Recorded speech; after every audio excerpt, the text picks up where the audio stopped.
উচ্ছেদের কারণ এখানে আপনার এখানে অনেক ধরনের আইন বহির্ভূত অনেক কার্যক্রম হয়।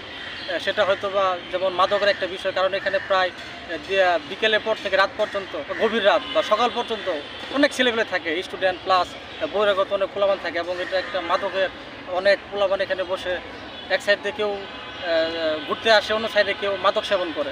অথবা সেটার আমলেও হতে পারে, সেটা আমি বলতে পারবো না। সেদিন আমি ছিলাম না, আমি সাক্ষীতে অন্য জেলায় ছিলাম। আমি কালকে রাতে আসছি। আজকে পুলিশের নীরবে মাদকের ভূমিকা রয়েছে, এটা কিভাবে, এটা সে কিভাবে বললে? কারণ খুব সারা তো এটা বলা যাবে না। আমরা কি মাদক কি পালি নাকি যে পুলিশের নীরব ভূমিকা ছিল? এটা তো এইভাবে সে বললো, এটা তো কোনো গ্রহণযোগ্যতা না। সে প্রমাণ দেখাক যে পুলিশ এখানে মাদকের কাছ থেকে টাকা নিচ্ছে বা নিয়ে মাদক বিক্রিতে সহায়তা করছে, সে প্রুফ দেখাক। এখন তো সব কিছু লাইভ, এটা মুখে বললে তো হবে না। এখন আমি যদি মুখে একটা কথা বলি, মুখে বললে তো হবে না, প্রমাণ দেখাইতে হবে। এখন আপনার এখানে যদি কোনো কিছু না থাকে, দোকানপাট যদি কোনো কিছু না থাকে, তাহলে তো মানুষ আসবে না।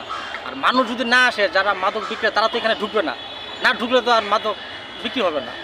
তো যখন কেউ বিক্রি করে, আমরা তো সবসময় এখানে থাকি, এলাকায় থাকি।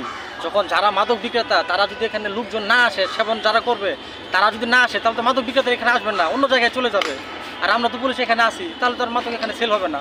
মাদক সেল না হলে আপনার এখানে চুরি হবে না, কোনো কিছু হবে না, আড্ডা হবে না, একটা আপনার আইন শৃঙ্খলা পরিস্থিতি স্বাভাবিক থাকবে এখানে। এটা আমি যতটুকু জানি, এখানে আজকের মতন প্রতিদিন আমাদের পুলিশের লোকজন ডিউটি থাকবে, সবসময় এখানে প্রতিদিন ডিউটিতে থাকবে। এখন কোনো পুলিশ বক্স থাকে কিনা, এটা আমার ঊর্ধ্বতন কর্তৃপক্ষ জানবে, এটা এই বিষয়ে। এবং আমি আশা করি হয়তো বা দিবে পরবর্তীতে, যেন একটা পুলিশ বক্স বা যে কোনো একটা কিছু বা পার্মানেন্ট ডিউটি চেকপোস্ট হিসেবে হয়তো ফোর্স থাকতেও পারে।